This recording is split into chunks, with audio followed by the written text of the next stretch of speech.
Far East Broadcasting Company Philippines, in partnership with Green Hills Christian Fellowship Ortigas, bring you a message from the Word of God. Together, let us know Christ and make Him known. Purihin po ang Panginoon at magandang hapon po sa ating lahat. Ayan. Maaari po bang batiin naman natin yung ating mga katabi, mga kapatiran natin. Ayan. Sa likod at harap.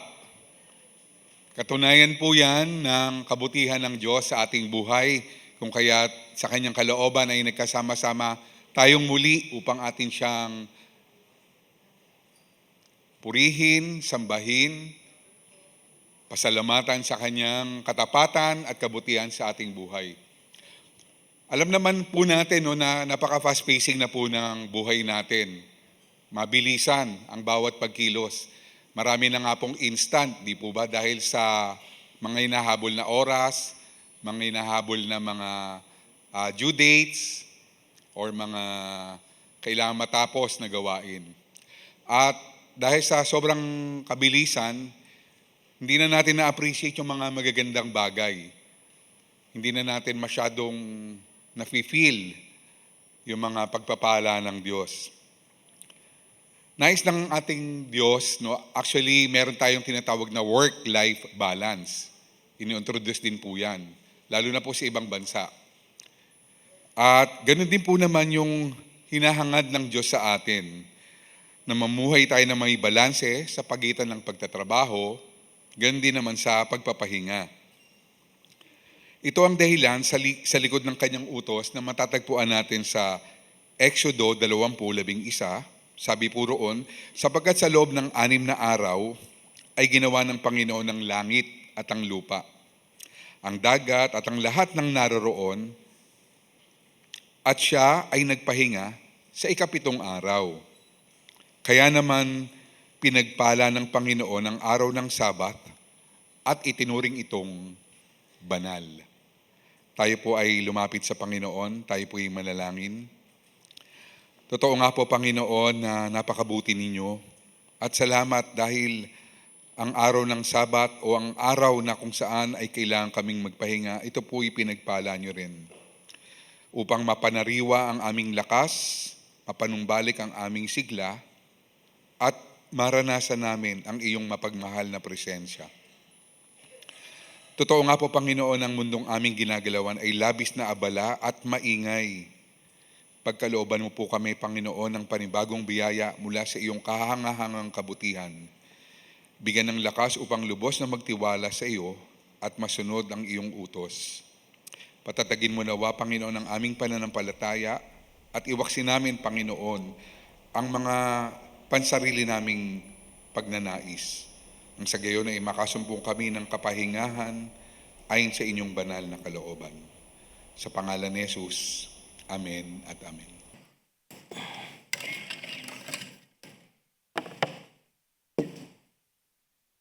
Ngayon naman mga kapatid, tayo dadako sa pagbasa ng banal na kasulatan. Buksan po natin ang ating mga Biblia sa Jonah chapter 4. Babasahin po natin ang verses 5 to 8. Jonah chapter 4 verses 5 to 8. Kaya po'y tumayo. Sabay-sabay po natin basahin ang Jonah chapter 4 verses 5 to 8. Jonah went out of the city and sat to the east of the city and made a booth for himself there. He sat under it in the shade till he should see what would become of the city. Now the Lord God appointed the plant and made it come up over Jonah, that it might be a shade over his head, to save him from discomfort. So Jonah was exceedingly glad because of the plant. But when dawn came up the next day, God appointed a worm that attacked the plant so that it withered. When the sun rose, God appointed a scorching east wind, and the sun beat down on the head of Jonah so that he was faint. And he asked that he might die, and said, "It is better for me to die than to live." Tayo po'y saglit na manalangin. Panginoon, kayo po magturo sa amin mula sa inyong salita ngayong hapong ito. Buksan niyo ang aming mga puso, bigyang linaw ang aming mga isip. At bigyang kalakasan, Panginoon, ang bawat kalooban upang ang lahat ng ito ay maisapamuhay namin sa aming pangaraw-araw na buhay. Ito ang aming samot dalangin sa pangalan ni Jesus. Amen. Tayo po ay nagpapatuloy sa ating serye sa Aklat ni Jonah. So nasa Jonah po tayo, our God of relentless grace. At ang mensahe po sa hapong ito ay isang aral tungkol sa dakilang kahabagan ng Diyos. Sa nakaraan nating pag-aaral, kung kayo po ay wala rito noon, nakita natin ang galit ni Jonah sa ipinakitang kahabagan ng Diyos sa Nineveh.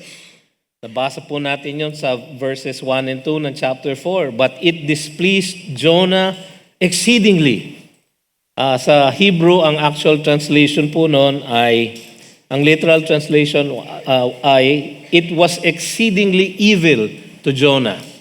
Tinuring niyang napakasama ang ginawang pagpapatawad ng Diyos sa Nineveh. And he was angry. No? Yung salitang angry ay burning with anger. Galit na galit siya sa kahabagan ng Diyos sa Nineveh. No? Itinuring niyang kasamaan ang pagpapatawad ng Diyos sa Nineveh. Siya na pinatawad ng Diyos sa kanyang pagsuway. Niligtas ng Diyos sa pamamagitan ng isang malaking isda at muling kinomisyon ng Diyos bilang isang propeta. So napakalaki ng pagpapatawad ng Diyos kay Jonah. Ngunit hindi niya makita at makuhang patawarin ang mga taga-Nineveh. So nakita natin na sa chapter 2 verse 6 na nasa dagat na siya at siya'y tumula, napaawit siya sa loob ng dagat. At the roots of the mountains I went down to the land whose bars closed upon me forever. Yet you brought up my life from the pit, O Lord my God. So siya ay niligtas ng ating Panginoon. So verse 10, ang sabi doon, and the Lord spoke to the fish. Pakinausap ng Panginoon yung malaking isda. No? Sabi niya, okay na, pwede mo nang isuka yung propetang yan na pasaway. No? Isuka mo siya, ilabas mo na siya sa sistema mo. And it vomited Jonah out upon the dry land. So yung isda po, ginamit ng Diyos upang iligtas si Jonah. Tapos sa chapter 3 verse 2, nakita natin doon yung kanyang pangalawang pagkomisyon. Arise, go to Nineveh, that great city, and call out against it the message that I tell you. And this time, imbis na siya ay sumuway, siya ay sumunod.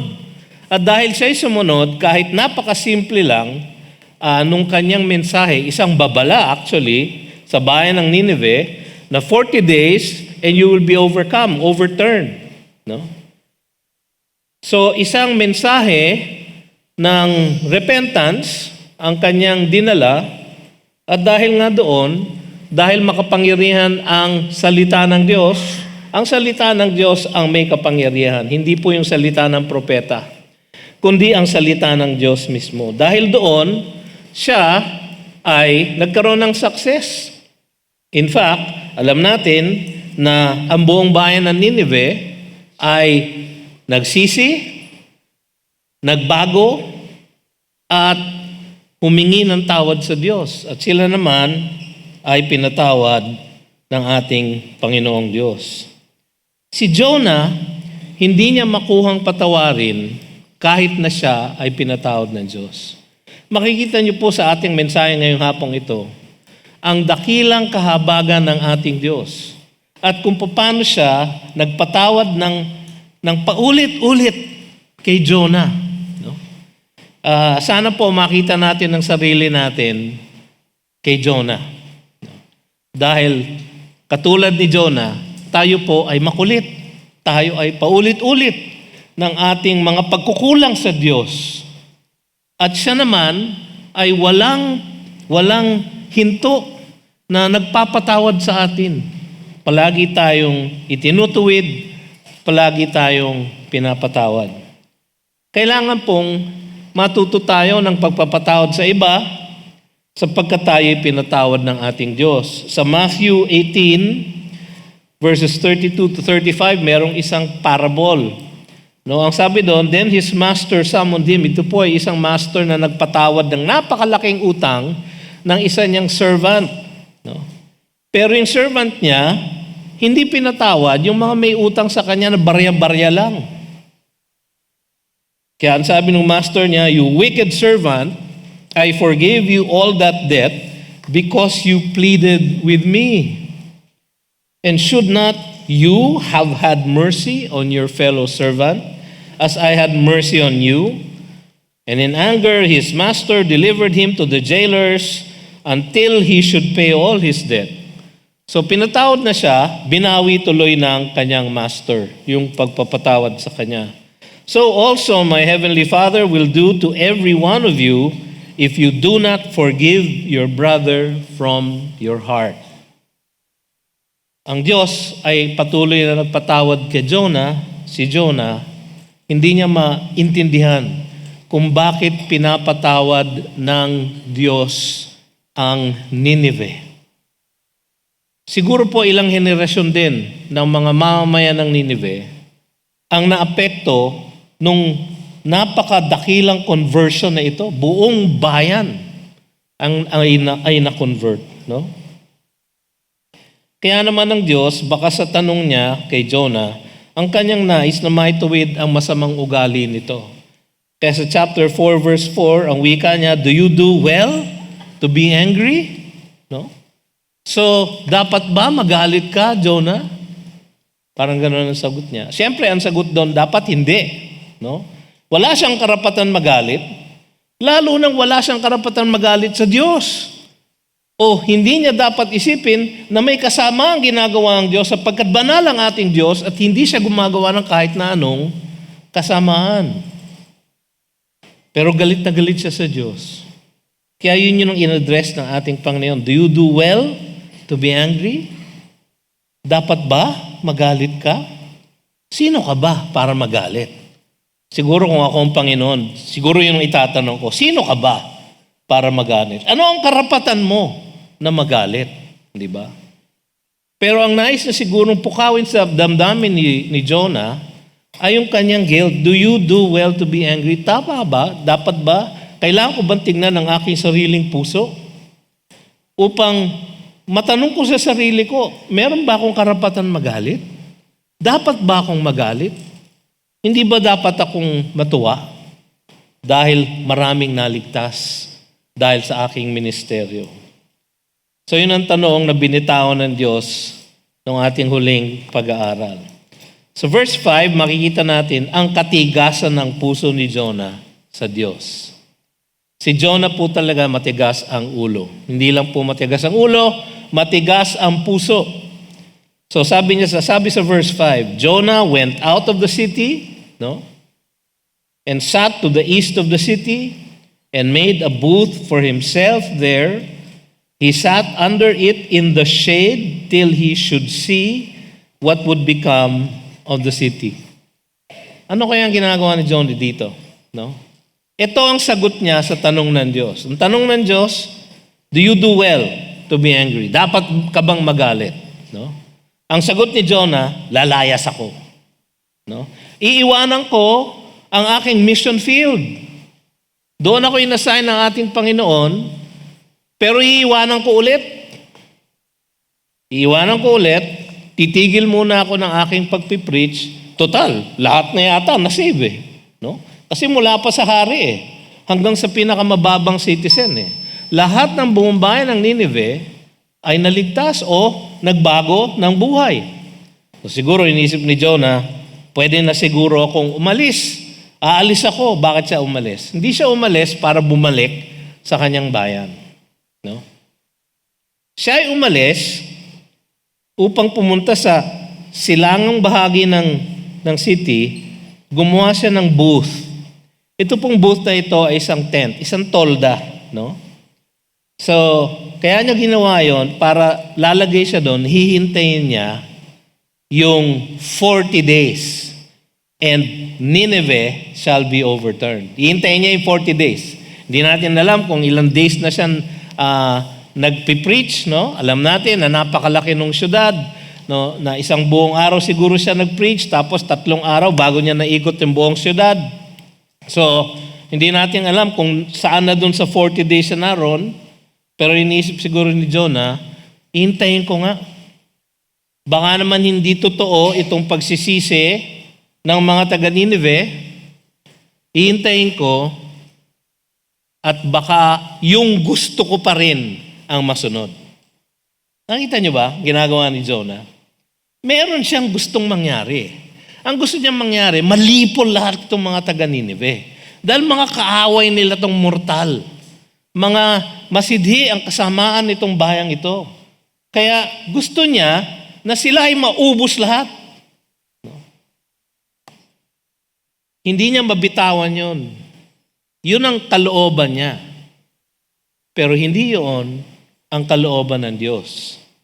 So ang sagot ni Jonah sa tanong ng Diyos ay ang paglisan niya sa Nineveh upang hintayin ang pagbagsak sa kanila nang ninanais niyang paghatol ng Diyos sa kanilang kasamaan. Yun ang sagot niya. Do you do well to be angry? No? Siguro nagdadabog pa siyang lumabas, no? Sa Nineveh. At padabog niya sigurong ginawa yung tolda. Alam niyo yung tolda na yun ang ginagamit nila pagka Feast of the Tabernacles. Inaalala nila kung paano sila ay nambuhay or tumira sa mga tolda nung sila ay nasa ilang. Nung nasa wilderness sila.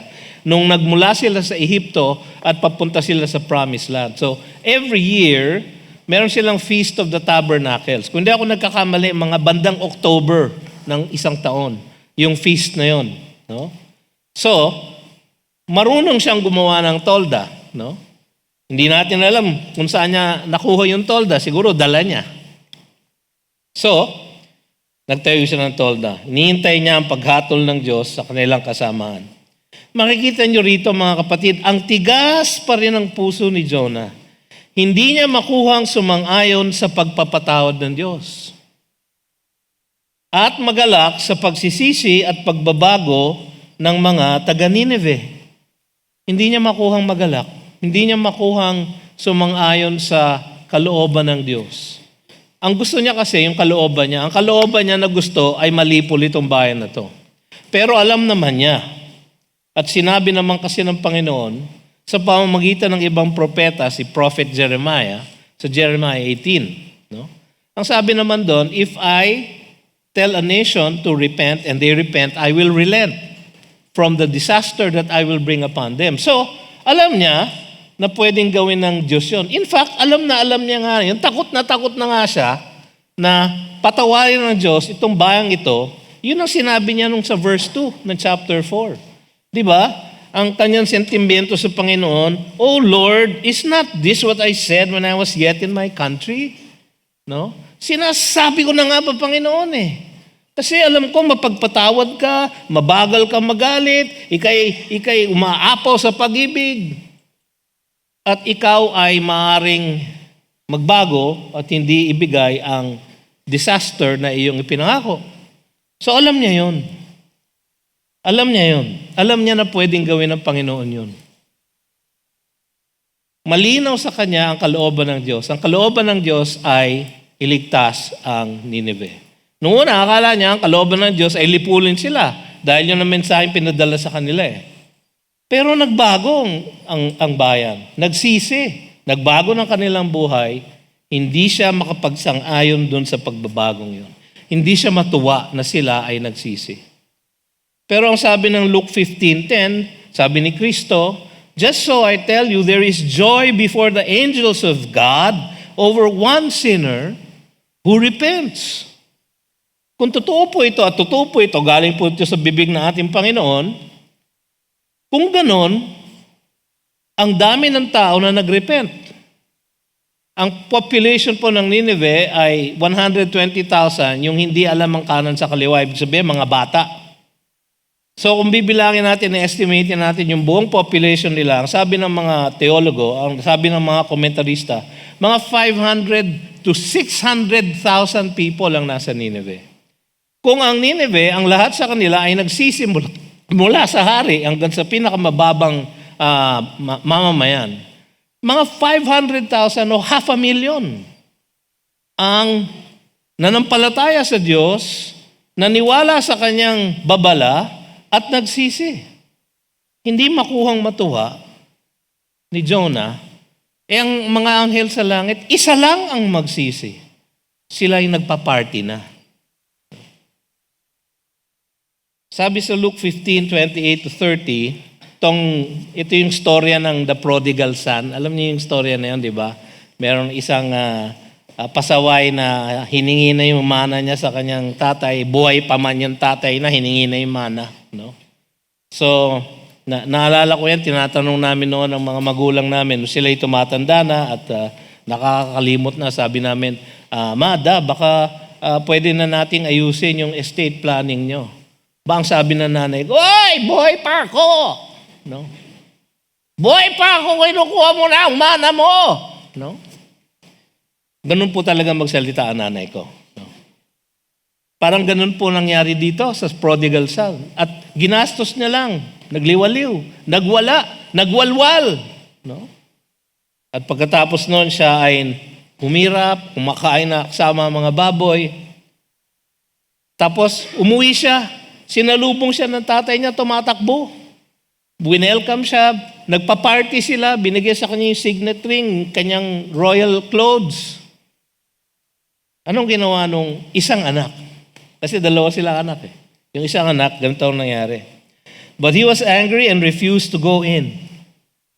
His father came out and entreated him. But he answered his father, "Look, these many years I have served you, and I never disobeyed your command, yet you never gave me a young goat that I might celebrate with my friends.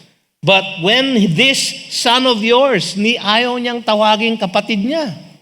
"This son of yours," itong anak mo na yan. No? So anak na siya nung tatay, hindi na niya kapatid.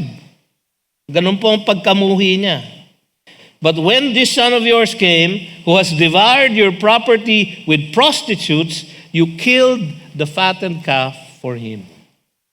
Galit na galit yung older brother. Parang ganito po si Jonah. Siya po ay makasalanan din, kapareho ng mga taga Nineveh. Alam natin na siya ay suwail. Hindi siya sumunod sa iniutos ng Diyos. Pinatawad siya, niligtas siya, kinumisyon siya ulit. Ginamit pa rin siya ng Panginoon kahit na hindi siya sumusunod sa Diyos. Pero hindi niya makuha na sumunod sa kalooban ng Panginoon. Ang pasensya ng Diyos kay Jonah ay wagas. At ganito rin ang maaasahan natin mula sa Kanya sa tuwing tayo ay nagmamatigas sa ating pagre-rebelde sa Kanya. Sabi sa 2 Peter chapter 3 verse 9, "The Lord is not slow to fulfill His promise, as some count slowness, but is patient toward you, not wishing that any should perish, but that all should reach repentance." Meron po mga pinili ang ating Diyos. Sabi ng Ephesians 1, bago pa na-create ang buong mundo, before the foundation of the world, meron siyang mga hinirang ng mga anak niya. And He is patient na inihintay na sila ay magbago, na sila ay maituwid, na sila ay manumbalik. Ganun po ang patience ng ating Panginoon sa lahat sa atin na tumatawag sa Kanya na Panginoon. Sa 1 Timothy 1:16, si Apostol Pablo, sabi niya sa kanyang sulat kay Timothy, sabi niya, "Christ came into the world to save sinners, of whom I am the foremost." Ako ang pinakagrabing sinner. Kasi He persecuted the church, sabi niya, at dahil doon, marami ang nakulong, marami ang namatay, dahil sa kanyang ginagawa. Pero sabi niya sa verse 16, 1 Timothy 1:16, "But I received mercy for this reason." That in me, as the foremost, yung pinakagrabing sinner, Jesus Christ might display His perfect patience as an example to those who were to believe in Him for eternal life. Naging testimonyo ni Pablo ang pasensya ng Panginoon sa kanya, na kahit siya ay naging persecutor of the church, siya ay naging patient towards him, and he received mercy. So pareho din siya ni Jonah. Siya ay naging persecutor ng church sapagkat mahal na mahal niya ang Diyos. Akala niya ang Kristyanismo ay isang sekta na maglalayo sa mga tunay na mananampalataya sa Diyos. So sincere po siya, but he was sincerely wrong. Kaya nung binigyang linaw ng Panginoon ang kanyang pag-iisip, siya ay bumaliktad. At yung persecutor of the church ay naging pinakadakilang ebanghelista ng Kristyanismo. So, nakita natin ang katigasan ng puso ni Jonah at ang pasensya ng Panginoon sa kanya. Siguro kung ako ang Panginoon, babatukan ko na talaga itong si Jonah. No? So tinanong niya, tama ba yan? Dapat ka bang magalit? Teka muna, saan ka pupunta? Nagpunta? Lumayas? No? Nagtayo ng tolda, papanoorin ko, hintayin ko Panginoon na sunugin mo yan parang Sodom and Gomorrah. Matigas ang puso ni Jonah. Pangalawa, makikita natin ang kagandahang loob ng Diyos kay Jonah. So sa mga susunod na talata, gumamit siya ng 3 bagay, isang halaman, isang uod, at isang hangin. No? Ito ang ginamit niya mga bagay upang ipakita ang kagandahang loob niya kay Jonah. Tingnan natin yung verse 6. "Now the Lord appointed a plant, halaman, and made it come up over Jonah, that it might be a shade over his head, to save him from his discomfort." No? Ito ang pasuhay kong propeta. Ayaw ko siyang mainitan. Ayaw ko siyang mainitan. So Jonah was exceedingly glad. Naalala niyo nung siya ay magalit, he was exceedingly angry. Ngayon naman, he was exceedingly glad. Bumaliktad na. He was exceedingly glad dahil sa isang halaman. Nagsisi ang isang buong bayan, he was exceedingly angry. Pero nagkaroon ng isang halaman na nagbigay ng lilim sa kanya, he was exceedingly glad. Medyo may sayad talaga itong si Jonah. No? Palagay nyo? May sayad itong propeta na ito. No? Mali ang pag-iisip. No? So ang ginawa ng Diyos, inutusan ng Diyos ang isang halaman, kaya bang gawin ng Diyos yun? Siyempre. No? Diyos siya eh. No? So inutusan niya, sabi halaman, no? Sabi ng iba, castor oil plant ito. Mabilis daw yung tumubo. No? Hindi ko alam. No? Ang lahat ng tinatanim ko po namamatay. No? So, wala po sa aming mag-asawa ang plantito o plantita. No? Sinubukan na namin, magtanim sa bahay namin, wala. Lahat patay. Pero ang Diyos, sabi niya doon sa halaman, tumubo ka. Yung pong castor oil plant ay isang napakalaking halaman, hindi siya puno, no? Plant siya, pero ang dahon niya malaki. Malaki yung mga dahon niya. No? So, he appointed a plant. Unutusan ng Diyos ang isang halaman na bigyan ng lilim si Jonah sa matinding init ng araw upang maibsan ang kanyang galit. Kasi he was burning with anger. Naalala niyo yun?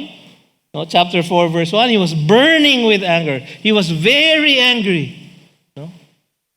Tapos, pinatawad pa ng Diyos. So, siya'y nagtatampo, nagdadabog na palabas ng Nineveh. At sa ilalim ng kanyang tolda, siya'y init na init. Siguro kung siya ay nasa east at nakaharap siya sa west, so yung afternoon sun nasa mukha niya. So pinatubo ng Diyos ang isang halaman, inutusan niya yung halaman, na bigyan lilim si Jonah para maibsan ang kanyang galit. Alam niyo, ang Diyos ay soberenyo sa lahat ng bagay At ito, ang kanyang sovereignty ay ginagamit niya upang mabigyang kaaliwan ang kanyang mga anak. Kahit na ang isang suwail na propeta, binigyan niya ng lilim. Binigyan niya ng kaaliwan. Nais siguro ipakita ng Diyos na yung init ng araw, nahihirapan kang tiisin. So bibigyan kita ng halaman para maging lilim para sa iyo. So siguro ang iniisip ng Diyos, sana naman makonsensya itong si Jonah. No? At sumang-ayon na siya sa aking kalooban na patawarin na niya ang kapwa niyang mga makasalanan katulad ng Nineveh. Ang Diyos kasi mga kapatid ay maawain, mahabagin. Sabi sa Psalm 103 verse 8, "The Lord is merciful and gracious." Ito yung awit ito yung sinasabi ni Jonah sa verse 2 sa kanyang panalangin. "The Lord is merciful and gracious, slow to anger, and abounding in steadfast love." Tutuloy ko po yung basa ko, no? Wala na dyan sa screen. "He will not always chide, nor will He keep His anger forever. He does not deal with us according to our sins, nor repay us according to our iniquities." Meron pong karapatan ng Panginoon na lipulin si Jonah, patayin si Jonah. Total, gusto mong mamatay. No? Patayin kaya kita. No? Pero teka muna, bibigyan muna kita ng lilim para maranasan mo ang lilim ng kagandahang loob ng Diyos. Ito ang grace para maranasan mo ang grace. No? Ang sabi sa Isaiah 30 verse 18, "Therefore the Lord waits to be gracious to you. And therefore He exalts Himself to show mercy to you." Ang ating Diyos ay nabibigyan ng papuri. Ang ating Diyos ay niluluwalhati sa Kanyang kahabagan, sa Kanyang pagpapakita ng kahabagan sa atin. "For the Lord is a God of justice.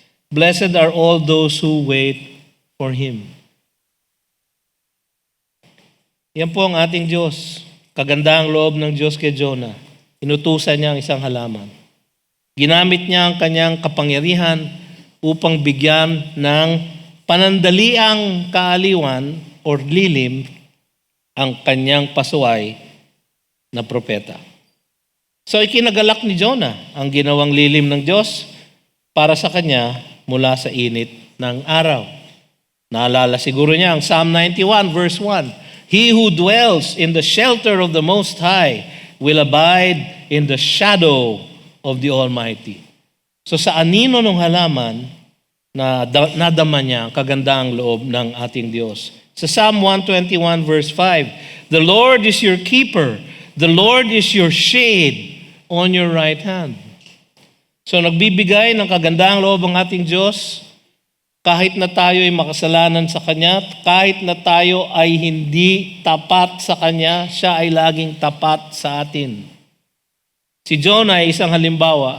Ang lahat po tayo, aminin nyo na, ay may pagka-Jonah. Hindi po ba? No? Lahat po tayo may pagka-Jonah. No? Matigas ang ulo, makulit, gustong masunod ang inyong kalooban, hindi yung kalooban ng Diyos. No? Panginoon, gusto ko pong ma-promote. Hindi siya na-promote. Maghintay ka. Kasi 6 months ka pa lang, gusto mo na ma-promote. No? So mag-regular ka muna. No? Hindi ako na-promote. Masama ang loob ko sa Panginoon. No? Panginoon, gusto ko po siya, cute siya. No? Pero hindi nananampalataya sa Diyos. Aba, sabi ng Panginoon, hindi, ayoko yan para sa iyo. So nung siya ay nanligaw, siya ay binasted. Busted siya. So, ang kalooban ng Diyos, ayaw niya. Ganyan po tayo madalas, di po ba? Meron tayong hinihiling sa Diyos, hindi niya ibibigay. At yung hindi natin hinihingi, madalas, ibinibigay niya, hindi natin ipinagpapasalamat.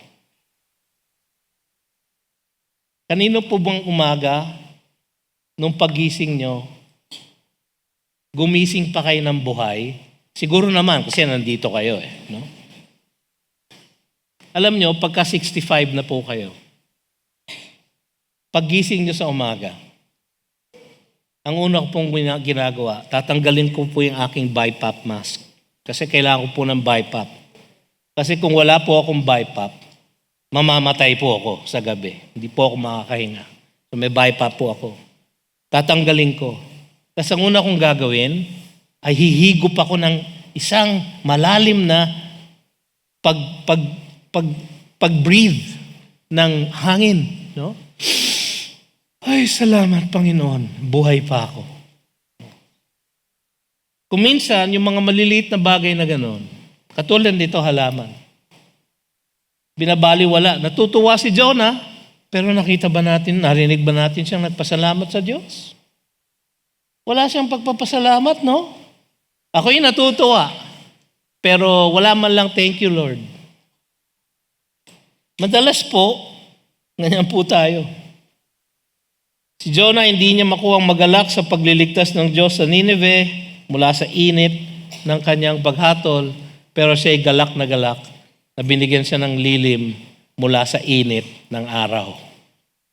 Di hamak na mas mainit ang init ng paghatol ng Diyos sa init ng araw na dinadanas ni Jonah. Binigyan siya ng lilim mula sa init ng araw. Pinapatawad ng Diyos ang Nineveh at hindi niya ipapakita ang init ng kanyang paghatol. Hindi ma-appreciate ni Jonah ang ginagawang kagandahang loob ng Diyos. So matigas ang puso ni Jonah, katulad din ng marami sa atin. Ngunit ang kagandahang loob ng Diyos ay umaapaw.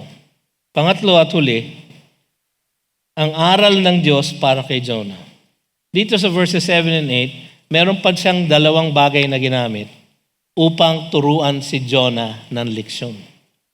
So verses 7 and 8. But when dawn came up the next day, so 24 hours, God appointed a worm that attacked the plant so that it withered. He appointed the storm, He appointed the fish, He appointed the plant, He appointed the worm. Ang ating Diyos ay may hawak ng lahat. Walang nangyayari sa ating mundo na hindi niya pinahihintulot. Ang lahat ay kanyang kalooban. So lalo na sa kanyang mga anak, lalo na sa atin na kanyang mga hinirang. Wala pong mangyayari sa atin na hindi mabuti para sa atin. Sabi sa verse 8, when the sun rose, so nawala na yung plant, namatay, inuod. No? Hindi ko alam kung anong klaseng uod, hindi ko alam kung nakita ni Jonah yung uod. No? Siguro nakita niya dahil sinulat niya. No? He appointed the worm that attacked the plant, so luntay na yung plant. Wala na siyang shade. When the sun rose, naku, problema. God appointed, ito na naman, meron namang ina-appoint ang ating Panginoon. God appointed a scorching east wind. Ito po yung tinatawag nilang sirocco. No? Galing sa east. And the sun beat down on the head of Jonah so that he was faint. No? Nangihina na siya. Sa init lang ng araw. Sa init ng sirocco. And he asked that he might die and said, it is better for me to die than to live. Pangatlong beses na to ni Jonah na gusto niyang mamatay. Sa chapter 1 verse 12, sabi niya sa mga tao, tapon niyo ako sa dagat. Gusto ko na mamatay. Sabi niya ulit sa Panginoon, pinatawad mo ang Nineveh. Gusto ko na mamatay. Mas gusto ko pang mamatay kaysa patawarin sila. Ngayon naman, mainit ang araw. Hindi ko na kaya, Panginoon. Gusto ko na mamatay. Kung ako ang Diyos, no? Di ba? Gusto mo mamatay? Kung ako ang Diyos, papatayin kita. No? Mabuti na lang po, hindi po ako ang Diyos. Ang Diyos po ay matyaga sa ating pasuway na propeta. Inutusan muli ng Diyos ang isang uod upang patayin ang halaman na nagbibigay lilim kay Jonah. At ang isang mainit na ihip ng hangin upang ibalik ang kanyang paghihirap. Alam nyo, ang Diyos ay may otoridad at kakayahan na magbigay ng biyaya, katulad ng plant, at magbigay ng kalamidad, katulad ng pagpatay ng plant at pag-ihip na mainit na hangin. Sabi sa Isaiah chapter 45 verse 7, ganito po ang wika ng Diyos tungkol sa kanyang sarili.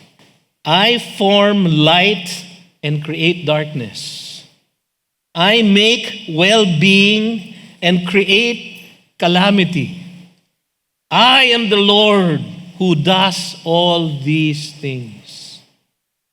Madalas pagka may unos, pagka may bagyo, pagka mayroong lindol, at marami ang napipinsala, marami ang namamatay, ang hiyaw ng lahat, nasaan ang Diyos? Nasaan ka, Panginoon? Nung lumilindol, nung bumabagsak ang lahat, nasaan ka nung Yolanda? Pinakamalakas na bagyo ever. Nasaan ka? Siguro, hindi lang masabi ng Diyos, alam nyo, nung Yolanda, ako yung nagbigay ng hangin. Alam nyo, nung lindol, 7.8 na magnitude. Nasaan ka nung nagsishake ang lahat? Ako ang nagsishake. Ako ang nagbibigay ng kalamidad, sabi sa Isaiah 45:7. Sa akin nagmumula ang pagpapala, sa akin nagmumula ang kalamidad. Ang iba lang, kayang gamitin ng Diyos ang kalamidad para sa ating kabutihan. Tayo na kanyang mga hinirang. No? Kaya niyang gamitin yon. Si Jonah, it is better for me to die than to live. Napakatigas ng ulo ni Jonah. Ano kaya ang gagawin ng Panginoon kay Jonah? Alam niyo, sa lahat ng ito, hindi nagsasalita ang Panginoon sa kanya. Pansinin niyo, nag-appoint siya ng plant, nag-appoint siya ng uod, nag-appoint siya ng siroko, pero hindi siya nagsasalita.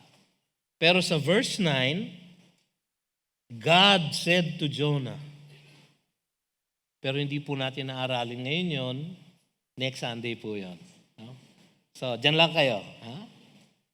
But wait. No? Next Sunday po yon. Mga kapatid, ang isang tinuturo sa atin dito sa bagay na ito, una sa lahat, kayang gamitin ng Panginoon kahit na anong bagay para ipamalas niya ang kanyang kalooban, ang kanyang kagandahang loob, ang kanyang kahabagan sa bawat isa sa atin. Kaya niya gamitin ang kahit na ano. Kapag tayo nagkakasakit, kuminsan pagka po, alam niyo, marami na pong sumasakit sa katawan ko eh. Para akong lumang kotse, no? Na nagbe-breakdown na ang mga bushing, no? Tas wala nang spare parts. No? So, kanto-kanto na ho ang tuhod ko. No? Kuminsan, sa sakit po, natatanong ko sa Diyos, Panginoon, alam mo ba na masakit? No? Parang nagtatampo po ako sa Kanya. Nung ako po'y bata at lumalaki pa lang ang aming mga anak, ang sabi ko sa Panginoon, actually, dinalangin ko to eh. No? Sabi ko, Panginoon, kung ako po ay susubukin mo, ako na lang ang subukin mo. Huwag niyo po akong susubukin. Can you imagine, kausap ko Diyos, sabi ko, wag. No? Anong klase yon, di ba? Tao lang ako, sabi ko sa Diyos, wag. Huwag mo akong susubukin, wag. Huwag mo akong susubukin sa aking mga anak at sa aking asawa. Yan din po ang kinuwento ni Pastor Larry kaninang umaga. Meron din po siyang dalangin na ganyan. Sabi ko, pero ang kakaiba sa dalangin namin, ang sabi ko sa Diyos, ako na lang, Panginoon, ang subukin mo. Alam nyo? Tuwan-tuwa po ang Panginoon. Sinagot po niya ang aking dalangin. No? Kaya maya't maya po, no? Usually, bago mag-weekend, nako, ilang weekend na namin ito. Pagdating ng Thursday, meron pong mamamaga sa akin somewhere. No? Noong Thursday po yung aking left ankle. Parang nagdalawang beses na size yung left ankle ko. Hindi ko po maitayo. No? Alam niyo, 25 years old pa lang po ako. Meron na po akong gout. No? So napakadaling matrigger ang gout sa akin. Ngayon po na ang kidney function ko medyo mas mababa na at kakapraso na lang po siguro natitira sa kidney ko. No? Siguro yung mga ibang kinakain ko hindi na niya na-digest. No? Pero ang sabi na misis ko, hindi, okay naman yung kidney function mo. Okay ang uric acid mo, nasa below normal. Tinanong namin yung rheumatologist ko, Doktora, ano ba? Bakit palagi ako inaatake ng gout? Sabi niya, ay nako pastor, doktora, mag-pray na lang po tayo. Pag sinabi ng doktor mo na mag-pray na lang po tayo, medyo mahirap na, no? Mag-pray na lang po tayo. Kung minsan po, sa aking pananalangin, nagtatampo po ako sa Diyos. Nung namatay po yung aming daughter, ang tanong ko po sa kanya, bakit? Napakasakit mo mawala ng anak. Bakit, O Diyos? Bakit? Parang may karapatan akong magtanong. Wala po akong karapatan magtanong. Wala po tayong karapatan magtanong. Wala po tayong karapatan magtampo, magalit sa Kanya. Pero madalas, ginagawa po natin. Ako po ay kasama doon. Madalas ako magtampo sa Diyos dahil sa hirap na dinadanas ko sa aking tuhod, sa aking paa, sa aking likod. So kung ano na pong gadget ang aming nabili, meron po akong knee brace, no? So sinusuot ko po yung pa sa aking paglalakad. Masakit po yung kumisan kasi dinidiretso niya ang aking knee. Meron po akong bagong gadget. Ito medyo high-tech. No? Exoskeleton po siya. No? Sinusuot po siya dito, no? Tapos nakakabit sa aking legs. At sa aking paglalakad, tinutulungan niya po akong sumikad. Nakita niyo na ba yun? High-tech yun, ano? So, sinubukan ko na po. Naku, grabe. Parang ang bilis ko maglakad. Para akong Superman. Pero masakit pa rin po ang tuhod ko. At masakit pa rin po ang aking likod. Kailan ba matatapos ang sakit na ito? Alam niyo kung minsan, pag tayo nakakaranas ng sakit na ganon, nakakalimutan natin yung maliliit na kagandahang loob ng Diyos sa atin. Yung fact na marami kang ang sakit, kaya nga ang binigay ko sa iyong asawa, doktor. Kasi alam ko na marami kang sakit. Kasi naman pinag-pray mo nung bata ka, na ako na lang ang subukin mo, Panginoon. Meron pa kaming prayer mag-asawa, nagpe-pray kaming dalawa. Ang sabi ko, Lord, please break me so you can use me. Ay, sinagot ng Panginoon. Break me ha, gusto mo break me. O sige, ibe-break kita. Si Bebet po hindi nag-amen doon sa panalangin na yon. Sabi niya, break mo lang siya, Panginoon, huwag mo ako isama. Si Jonah po, hindi niya po nakikita ang kahabagan ng Diyos sa kanya. Kung minsan po tayo po ganyan. Dapat po ipagpapasalamat natin ang lahat ng ibinibigay sa atin ng Panginoon. Masama man o mabuti. Ito dapat ang naging tugon ni Jonah sa ginagawang pagtutuwid ng Diyos sa kanya. Alam niyo, ito pong storya ng Jonah ay hindi po storya ng mga marino na napabago ng Panginoon. Hindi po storya ng Nineveh na napasisi ng Panginoon. Hindi po storya ng kung sino pa, kundi storya ni Jonah. Siya ang sumulat nito. Yan po ang ating paniwala. Datapwat nagbibigay siya ng testimonyo kung paano siya itinutuwid ng Panginoon. Yung pangalawa ko pong anak, tanong niya sa akin kahapon nung ako po ay nagre-review ng aking notes. Sabi niya, Dad, is Jonah in heaven? No? Nagduda na tuloy isang anak kung believer nga itong si Jonah. Sabi ko, palagay ko naman. Kasi he will not write itong ganitong klaseng book na tungkol sa kanyang lahat ng pagkukulang niya. At sa kagandahang loob ng Diyos, hindi niya isusulat ito. Siguro, kung hindi siya ultimately niligtas ng ating Panginoon. Yan po ang aking paniwala, na pagdating ko po sa heaven, hahanapin ko po si Jonah. Hahanapin ko po para mabatukan lang. Di ba? Tigas ng ulo eh. So dapat itong naging tugon ni Jonah sa ginagawang pagtutuwid ng Diyos sa kanya, na dapat din nating tugon sa mga biyaya at kalamidad na pinapahintulot ng Diyos sa buhay natin na kanyang mga hinirang. Babasahin ko po yung Romans 8:28-29. Favorite verse ng karamihan sa inyo ito. And we know that for those who love God, mahal niyo ba ang Diyos? Mahal niyo ba siya? For those who love God, all things work together for good. Hindi all things are good. All things work together for good. For those who are called according to His purpose. Kayo ba ay tinawag niya upang maligtas? Kayo ba ay binuhay niya maguli upang magkaroon ng pananampalatayang nakapagliligtas na siya natin ginagamit para makapanampalataya sa Kanya? All things work together for good for those who are called according to His purpose. For those whom He foreknew, He also predestined to be conformed to the image of His Son. Yung po ang ibig sabihin ng good. All things work together for good. What is good? To be conformed to the likeness of His Son. So kung minsan makakaranas tayo ng blessing, kung minsan makakaranas tayo ng kalamidad. To be conformed to the image of His Son in order that He might be the firstborn among many brothers. Gusto ng Diyos na maging katulad tayo ng ating tagapagligtas na si Jesus.